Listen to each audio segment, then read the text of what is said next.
Le roi sombre des abysses était un souverain des ténèbres très puissant. Hadès, le gouverneur des ténèbres, est apparu pour la première fois lorsqu'il a détrôné le roi sombre des abysses et a pris le contrôle des ténèbres. C'était un tyran impitoyable qui a construit une armée entière de créatures de l'ombre. Ses serviteurs lui faisaient confiance mentalement.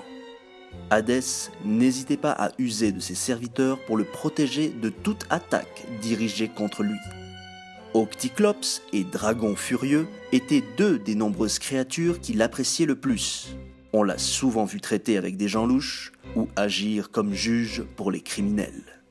Outre son armée, il était extrêmement puissant par lui-même, capable de contrôler librement, d'affaiblir ses ennemis avec son rugissement et de les détruire de bien des façons. Cependant, il finit par perdre le contrôle de ses pouvoirs. Un jour, il fut confronté à son rival qui, après avoir rassemblé sa haine pendant si longtemps, avait riposté en utilisant cette haine comme pouvoir contre son détrôneur.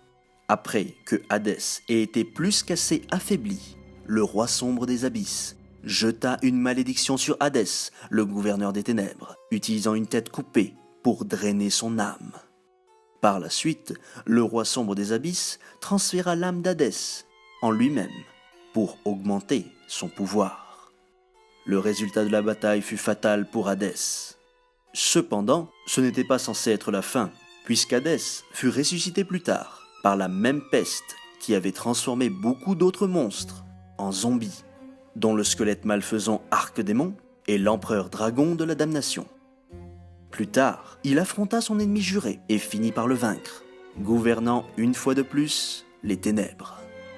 Malheureusement, son rival avait également été ressuscité, devenant encore plus puissant qu'avant, ce dont Hadès et son armée furent témoins.